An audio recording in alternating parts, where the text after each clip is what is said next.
For a fun project, Sculpfun sent me out their laser engraver. This is the S30 Pro, which comes with an automated air assist function. Now normally you manually have to turn this on and off on these gantry style lasers, but in this case it is fully automated.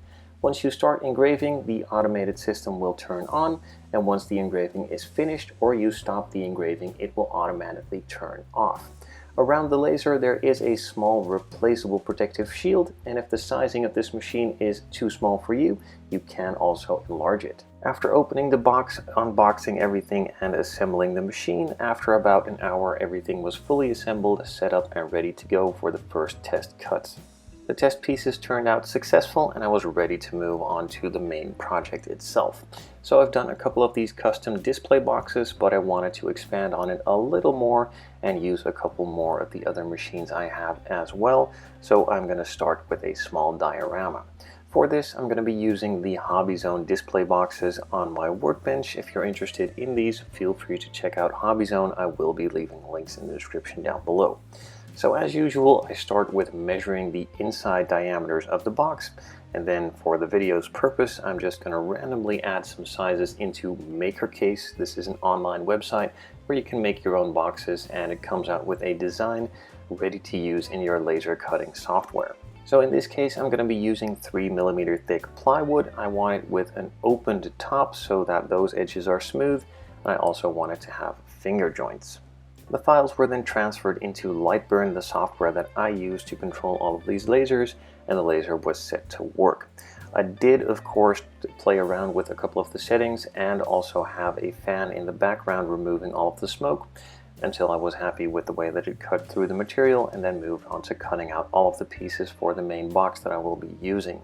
Now this box slides perfectly into the display case from Hobby Zone. Therefore I can just remove it and work on it if I want to without having to remove the entire display from my Workbench setup. Since these displays can be a little bit dark, I decided to cut some holes in the top section of it where I can put some of these smaller studio lights that I use for filming on top of, to give it a bit more lighting when taking the pictures and also during some of the filming.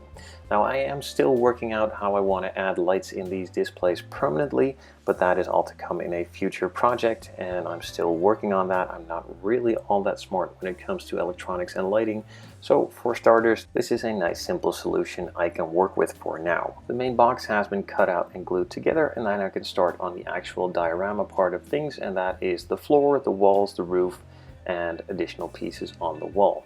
For the floor and the walls and the roof I decided to go for a white, and on the floor specifically I wanted to have a nice tile pattern, so that was engraved into the paper as well. On the walls I wanted to break it up a little bit and not have all the walls be pure white, as that would look a bit plain and simple, so I made half of it in a black paper, simply cutting it out on the laser too. Those were then just simply glued onto the previous white paper that was already installed, and as you can see with the lighting in here, it is a nice light space and looks pretty good already. Now one thing I do want to note, that the white paper and the actual cutting from the laser does leave a bit of charring and therefore some dirty fingers, and those were smeared around on the floor and on some piece of the wall and weren't really as easy to clean up as I figured it would. But since it is a workshop, I think I can kind of get away with a dirty floor, or at least a little bit dirt on the floor. Now for the main project I want it to be a garage, of course, but to dress it up a little bit I'm going to go for a specific Porsche garage, and I also wanted to use the laser cutter a little bit more to make a custom sign. So first of all I made a base plate, and in that base plate I just cut out a couple of the same pieces of paper and stuck them together. Now as you can see, there are some small holes in here that will fit some magnets in there perfectly, and those will be glued in there as well. On the back wall I will be adding those magnets too in the exact same space, so that this one can just be stuck onto those magnets and changed out for another style, another brand, or maybe even something entirely different in the future by simply just placing those magnets in the exact same spot. Now, as you can see, for this one I decided to go with a Porsche logo. Once again, I'm a big Porsche fanatic at heart. I also love a lot of other cars. I just love cars, but I really like Porsches, and I have a lot of Porsches, and I wanted to do another Porsche project because I like Porsches and Porsche. So with that said and done, I cut out a couple of different pieces of paper and different colors and all stuck those together, a couple of silver ones, some red ones, and in the end we are left with a nice Porsche script and the magnets on there as well. Now in the first cutout for the rear wall, I did forget to add those magnets as I originally didn't plan doing it this way, so I simply just cut out another piece of the white paper with those holes centered in there and aligned with the magnets on the other one, and could then just snap the logo in place or change it out for a different brand. Now this one is the Bentley logo done exactly the same, but then just with the different styling and with those magnets in there, just snapping it in place in the identical spot. To dress up the garage, I will need a couple of extra things here and there to detail it out and make it look a bit more realistic. And for that, I received a package from Elegoo with their Mars 3 Pro. I will be doing multiple projects with this printer in the future, but this is just the first small one that I'm going to start off with. So in the garage, I want to have some cabinets for the tools, other stuff, random stuff you just see in mechanic shops all around. And I found some files online on CG Trader for a couple of these cabinets in the 1/43 scale that I'm building this garage in. And those were printed out on the Elegoo 3 Mars with the Nova 3D resin. This resin works really well, has a nice color to it, and prints super fine detail really well. And along with the Elegoo Mars printer, it turned these parts out pretty fast at a 0.05 layer height. With all of the cabinets now printed, cleaned up, and cured, ready to go in the garage, I of course needed to check out whether I wanted specific setups here and there and figure out what would fit along the back wall. So I just simply went along, played around, and saw a couple of different setups that I liked, also test fitted it with a model, and once I was happy with a general idea of where I wanted all of them to be, I could move into the spray booth, add a little bit of primer, and also spray them in a nice glossy red. As far as details go, I'm not gonna go super far as this is just a small simple diorama. Maybe in the future I will add a little bit more detail here and there, but overall I do just like a nice clean setup. On the cabinets, however, painting them simply in red isn't really enough, so I wanted to add a small chrome strip on all of the pieces where you would open one of the drawers, on the handles, so to speak.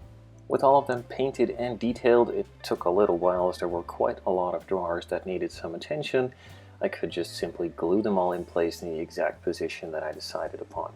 I did also print up a couple of smaller movable toolboxes, and I wanted to place them randomly in the garage, one on the side bay, and also another one will be added later. But in the meantime, I also needed to have some lifts in there, as what is a workshop without a lift? Not really all that convenient for the guys working in it, I guess.